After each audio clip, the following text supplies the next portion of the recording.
Olá pessoal, professor Eliomar. Hoje nós vamos falar das razões trigonométricas inversas. Fique de olho.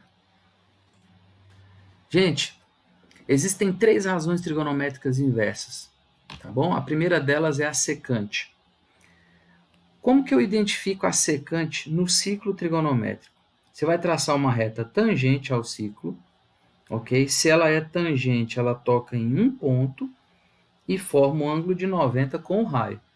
Tudo bem? Observe que essa reta tangente ela tem uma interseção com o eixo horizontal. Se você observar do centro do ciclo até chegar nessa interseção, existe um segmento que eu estou destacando de azul. Esse cara é a secante de quem? Desse arco alfa que eu estou destacando aqui. Assim como seno, cosseno e tangente, secante só faz sentido se for de algum arco, ok? E a gente tem usado o arco alfa como sendo um arco genérico, então eu estou imaginando aí a secante do alfa. O símbolo é exatamente esse, sec de alfa. Então, esse palitinho azul aqui é a secante do alfa, beleza? Colocando um pouco de simbologia, para a gente se orientar melhor, eu nomeei alguns pontos e eu queria que você observasse os triângulos retângulos que aparecem aí, com destaque para o segmento OP. OP é o raio do ciclo, e o raio do ciclo tem comprimento 1, ok? E você consegue observar três triângulos retângulos aí. Eu vou ampliar esse triângulo para a gente poder fazer uma análise sobre ele. Olha só. Ampliei ele, está aí em cima, e eu estou destacando dois triângulos semelhantes que eu consigo extrair do triângulo grandão, ok? Bom, OP é o raio do ciclo, tem comprimento 1. OK, gente, é exatamente o cosseno do alfa. E quem é o OM? O OM é o sujeito principal aí para nós nesse exato momento, que é a secante do alfa. A questão é a seguinte: se os triângulos são semelhantes, então eu posso pensar na razão entre os segmentos correspondentes, né? Eu posso fazer uma combinação do tipo, eu posso pegar o OM, dividir pelo OP, tá aqui, ó, OM dividido pelo OP, vai ser a mesma coisa de fazer o quê? Gente, o OM é a hipotenusa. A hipotenusa no triângulo menor é o OP, ok? E o cateto adjacente no triângulo menor é o cosseno, ok? Então, essa razão vem da semelhança, né, dos triângulos. Substituindo aí os valores, nós vamos ter exatamente isso, ó. Que a secante de alfa dividido por 1 é igual a 1 dividido pelo cosseno. Ou seja, aquele 1 dividindo a secante não vai alterar nada. E o quadrinho laranjado é o resumo de tudo. Quer dizer, a secante de alfa é exatamente 1 dividido pelo cosseno. Por isso, o nome de razão inversa, pessoal. A secante é o inverso do cosseno. E a questão é, se esse segmento OM é o valor da secante, como que a secante ela se comporta quando eu vou variando o ângulo alfa? É isso que nós vamos ver agora. Olha só que bacana. Eu coloquei poucos símbolos para a gente estudar mesmo o comportamento do palitinho azul. Então, veja, aí mais ou menos 60 graus, olha lá o tamanho da cossecante. Aliás, da secante, perdão. Olha o tamanho da secante. A secante, pessoal, quando você tem ângulos pequenos, ó, ela é quase o tamanho do raio, tá vendo? Quando eu vou aumentando o alfa, chegando perto de 90, olha só, a secante já está ficando grande, hein? Olha só, positiva e ficando cada vez maior. Quando eu estou pertinho de 90, ela é muito grande, olha lá. Quando chegar em 90, pessoal, ela nem vai existir, porque eu vou ter uma reta paralela. Ok? Então, olha só no primeiro quadrante. Vamos voltar. Quando o alfa é muito pequeno, ela é quase 1. Se o alfa zerar, a secante vale 1. Então, ela já começa do 1. E aí, quando eu vou andando no primeiro quadrante, ela vai aumentando, vai ficando positiva e cada vez maior. Ó. Em 90 não existe a nossa secante. No segundo quadrante, ela já está do lado esquerdo. Ó. Só que veja, pessoal, nesse exato momento aí, ela deve valer aí mais ou menos uns menos 3, por exemplo. Quando eu aumento o alfa, ela vai para a direita. É negativa e está indo para a direita, quer dizer, ela está aumentando, né? Imagina que esse palitinho azul fosse uma marcação de temperatura. Né? Então, ela está se aproximando de zero entre os negativos, então ela está aumentando. E aí, quando eu vou chegando perto de 180, ela é quase menos 1. Quando eu chegar em 180, ela vai valer exatamente menos 1. Depois, indo para o terceiro quadrante, ó, ela começa a ir para a esquerda de novo, né? A secante está indo para a esquerda, ou seja, está diminuindo, diminuindo. Ela é decrescente nesse exato momento. Quando chegar em 270, ela não vai existir, né? Porque eu vou ter retas paralelas. Tanto o eixo horizontal quanto a reta tangente vai estar paralelo, não vai ter interseção. No quarto quadrante, ela já é positiva. Está lá na frente, ó. Lá na frente. Só que ela está diminuindo, né? Quando eu vou chegando perto de 360, ela vai diminuindo, querendo chegar em 1. Quando eu chegar em 360, ela vai valer 1. Ok, gente? Então, esse é o comportamento que a secante está tendo. Ok? E aí, eu queria destacar algo muito importante aqui. Quais são os arcos onde a secante não existe? Nós vimos que em 90 graus ela não existe. Só que lá embaixo, também no 270, ela não vai existir. Então, ela não existe nem em 90, nem 270. Esses locais aqui, a secante não está definida. Ou seja, de 90, se você andar 180, você vai para outro lugar que ela não funciona. Na verdade, se você ficar andando de 180 em 180 a partir do 90, você fica sempre em um arco onde a secante não é definida. Então, essa expressão aqui é muito importante para nós, tá bom? A secante não funciona em nenhum desses arcos, que são congruentes a 90 mais K vezes 180, ok? A próxima razão trigonométrica é a cossecante. E o raciocínio é muito parecido.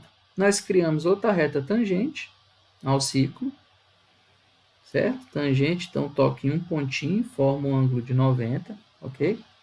Veja que existe uma interseção dessa reta tangente com o eixo vertical. Existe também o centro do ciclo. Quando você destaca esse segmento, você está destacando exatamente a cossecante de um arco alfa. Olha só, eu estou destacando aqui um arco de medida alfa. E o símbolo é esse, cossec de alfa. Então, a cossecante de alfa é exatamente esse comprimento aí de vermelho. Colocando aqui nomes para os pontinhos, para a gente poder estudar um pouco, esses caras, veja só, que legal. Observe que ON é exatamente quem? A cossecante do nosso alfa.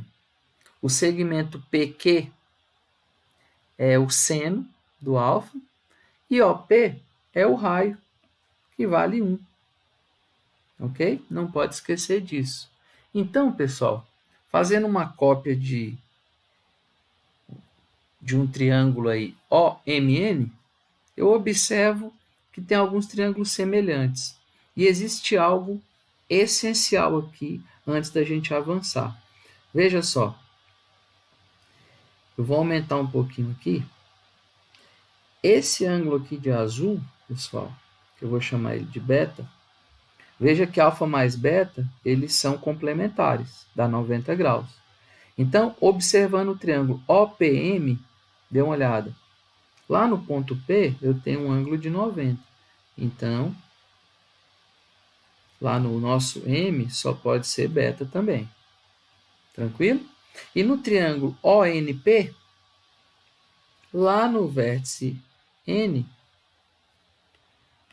eu tenho um ângulo que mede quanto? Só pode medir alfa, né? Por quê? Porque eu estou imaginando esse triângulo aqui pequenininho, ok? Que eu tenho lá já um ângulo de 90 e o ângulo azul em destaque. Então, o ângulo que sobrou só pode ser o alfa, porque alfa e beta são complementares. Tudo bem?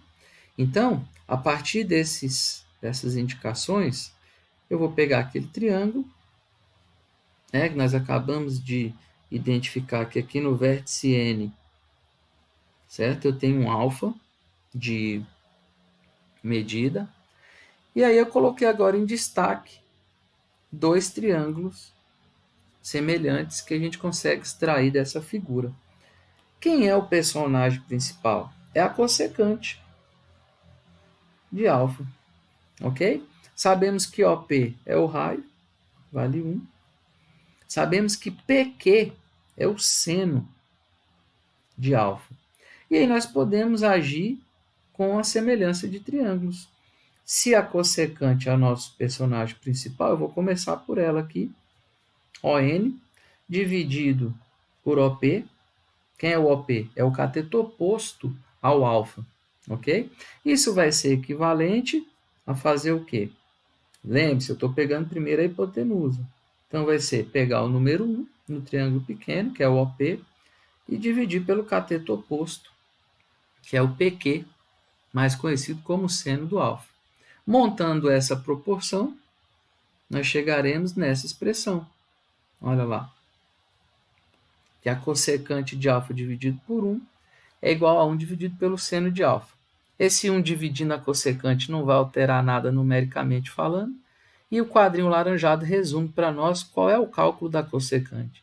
A cossecante, gente, é 1 dividido pelo seno do alfa, ou seja, a cossecante é o inverso do seno. Existe uma relação entre essas razões dessa maneira. E como que se comporta esse palitinho vermelho, ON? É isso que nós vamos estudar agora. Da mesma forma como fizemos com a secante, vamos fazer agora com a cossecante. Veja bem, fique de olho. Esse ângulo que está em destaque é mais ou menos ali 45 graus. Observe o tamanho que está a nossa cossecante. Quando eu vou avançando perto de 90, olha o que acontece com a cossecante. Ela diminui. Eu estou pertinho de 90, ela é quase o raio, ó. Ela é quase 1. Quando chegar em 90, ela vale 1. Ok? E para ângulos pequenos no primeiro quadrante, pouco maior do que zero, olha só. Se o ângulo é um pouquinho maior do que zero, a cossecante é muito grande, gente, e é positivo. Se eu chegar em zero, eu vou ter retas paralelas, né? Então, não vai existir para nós a cossecante de 0 graus, tá bom? Então, não existe cossecante de zero. E aí, quando eu vou aumentando no primeiro quadrante o alfa, a nossa cossecante vai diminuindo até chegar no número 1. Quando você vai para o segundo quadrante, a cossecante começa a ir para cima. Quer dizer, no segundo quadrante, em direção a 180, a cossecante vai ficando crescente e positiva. Ó. Pertinho de 180, ela está lá no céu, muito grande. Quando chegar em 180, vai ficar paralelo, né? O eixo vertical com a reta tangente. Não existe a cossecante de 180 e nem de 0 graus. Tudo bem? Quando nós vamos para o terceiro quadrante, aí a cossecante já está lá embaixo, negativa. Negativa, negativa, mas está indo para cima, né? Se fosse um termômetro, eu ia dizer o quê? Que a temperatura está subindo, está aumentando. E, de fato, a cossecante ela é crescente no terceiro quadrante, mas ela é crescente até chegar ali no menos 1, né? Que acontece em 270 graus. Quando eu vou para o quarto quadrante, a cossecante volta a descer. Então, ela começa a ficar decrescente de novo, está indo para baixo. Indo para baixo, e lá no 360 também não vai existir a nossa cossecante, porque 360 é congruente a zero. Ok? Então, gente, o comportamento da cossecante é esse daí, com alguns pontos especiais. Por exemplo, onde que a cossecante não existe? Nós vimos que ela não existe no zero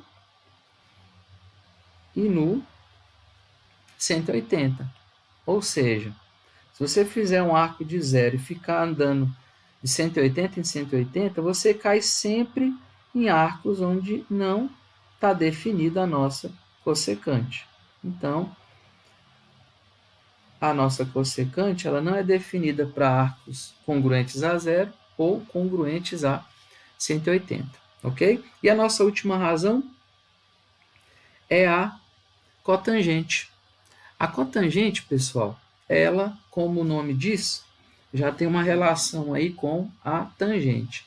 A reta tangente é uma reta que está parada aqui no 0 grau. E como é que funciona? A gente descreve um arco, prolonga o raio, e esse comprimento aqui é a tangente de um certo alfa, ok?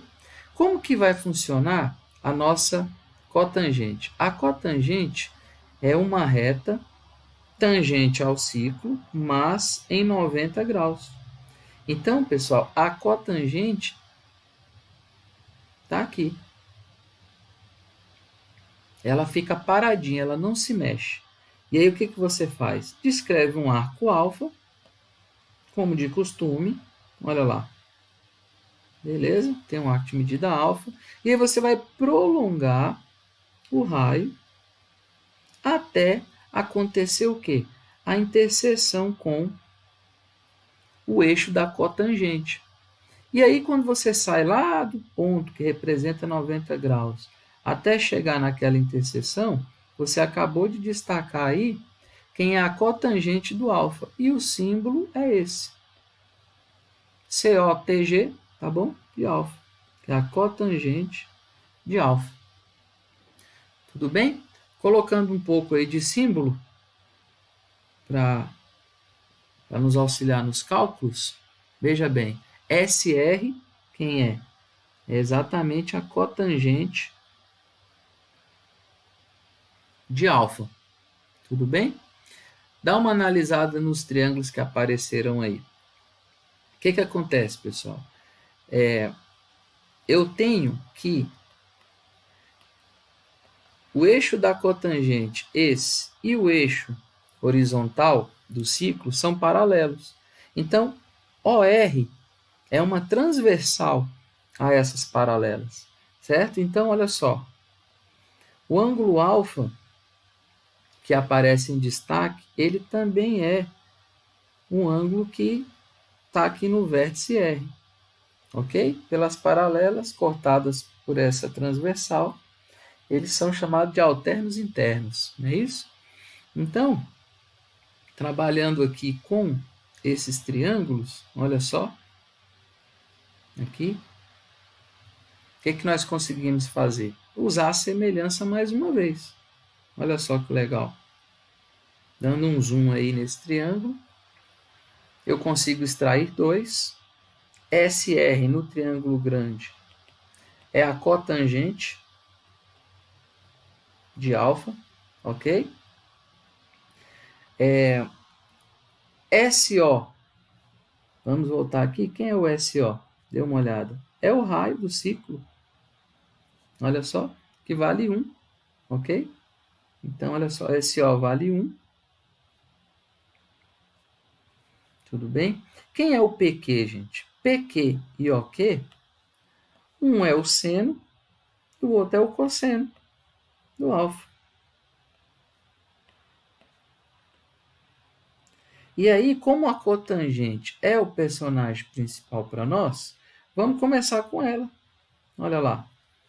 Eu fiz RS dividido por quanto? Por SO, aqui. Ou seja, eu fiz cateto adjacente ao alfa dividido pelo cateto oposto.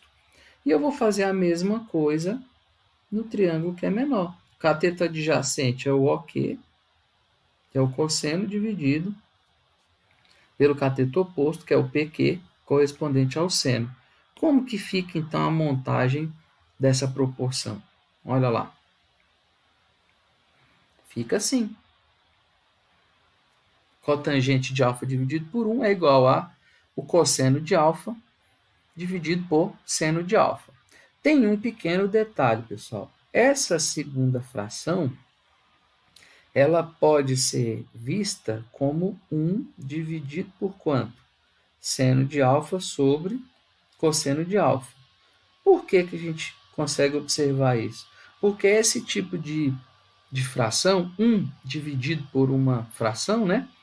É repetir a primeira, no caso o número 1, e multiplicar pelo inverso. Ok? Então, assim, eu consigo voltar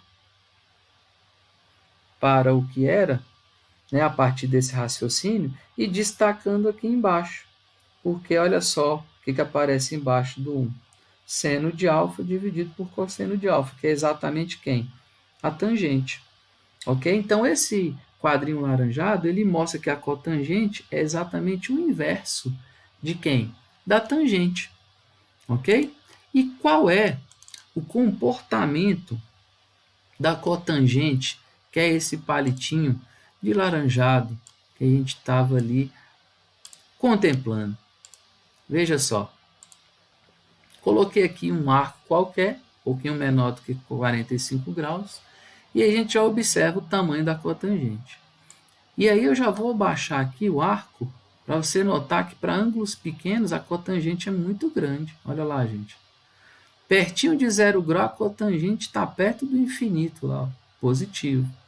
Então, quando eu vou andando no primeiro quadrante, a cotangente diminui. Ela diminui, diminui, diminui, diminui. Pertinho de 90, ela é quase zero. Olha o tamanhozinho desse palitinho azul. Quando chegar em 90, ela zerou. Existe cotangente de 90 e ela vale zero. No segundo quadrante, ó, cotangente negativa, negativa, negativa e vai embora. Pertinho de 180, ela está perto do menos infinito.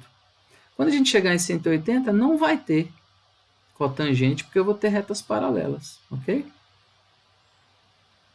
Quando eu estiver andando no terceiro quadrante, cadê a cotangente? Está à direita, olha lá. Mesma ideia lá da tangente, né? Então, ó, a cotangente, pessoal, ela começa a diminuir quando eu estou lá no terceiro quadrante. Na verdade, a cotangente só diminui, né?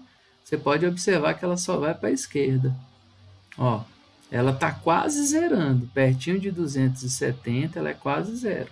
Em 270, ela zerou. No quarto quadrante, ela continua indo para a esquerda, ó, sempre diminuindo.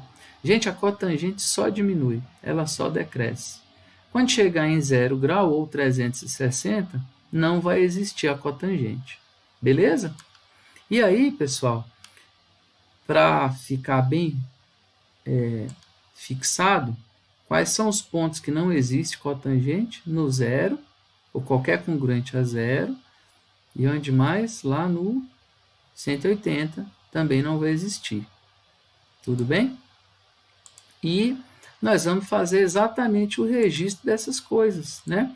A gente vai colocar aqui os arcos onde não existe cotangente, porque é muito importante a gente saber disso. Então, no zero e no 180 não existe. Então, você pode pegar o zero e ficar andando de 180 em 180. Você vai cair em todos os arcos onde a cotangente não é definida, ok?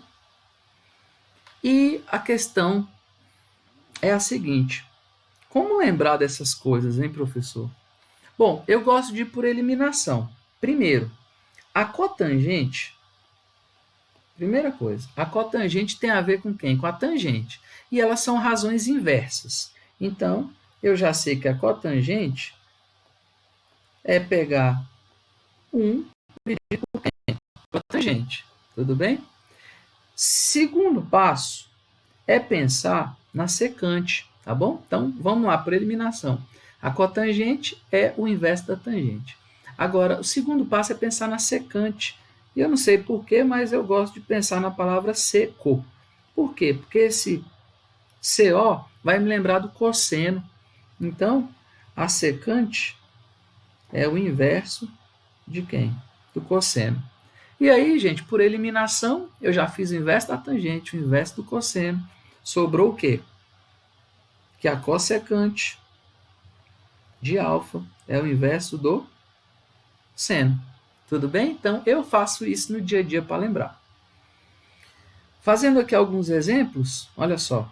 Como que se calcula a secante de 60? Secante, secou. Lembra? Tem a ver com cosseno. Então, isso é 1 sobre cosseno de 60. Então, olha só, gente. Quanto é que é o cosseno de 60? 1 sobre 2. Então, faça suas continhas aí, repete o 1, né, e multiplica pelo inverso do segundo. Nós temos que a secante de 60 vale 2. Olha só, pessoal, quando eu tenho um arco de 60 graus, o comprimento desse palitinho azul é exatamente 2. Ok? Cossecante é o inverso de quem? Do seno. Então, cossecante de 135, veja, é 1 sobre seno de 135. E nós sabemos que o seno de 135 é segundo quadrante, é positivo. Ele vai ter o mesmo valor do seno de 45. Certo, gente? Que é quanto? Raiz de 2 sobre 2. E aí multiplicamos a parte de cima, né, pelo inverso da segunda, vai virar isso. E aí nós costumamos fazer o que nessa hora? Racionalizamos. O que sobrou para nós, gente? Que vai dar exatamente raiz de 2, o valor da cossecante de 135. Ou seja, lá no 135, quando você descreve esse arco e você procura pela cossecante, vai dar um pouco maior do que 1,4. Muito legal, né? E para a gente encerrar, a cotangente de 30, cotangente tem a ver com quem? Com a tangente. Então, é exatamente o inverso da tangente de 30. Tangente de 30, você lembra quanto que dá? Raiz de 3 sobre 3. Então, repetimos o 1, multiplicamos pelo inverso do segundo. Nessa hora, a gente costuma racionalizar, né? Multiplica por raiz de 3 em cima e embaixo. O que vai sobrar, gente? Que a cotangente de 30 vai dar exatamente quanto? Raiz de 3. Ou seja, quando você descreve um arco de 30 graus, prolonga, lá, ó, até encostar no eixo da cotangente, destaca aquele comprimento ali de laranjado, esse cara tem um comprimento de raiz de 3. Bom, é isso, pessoal, as razões inversas, tá bom? Veja essa aula várias vezes, até você ficar familiarizado, tá bom? E até a próxima.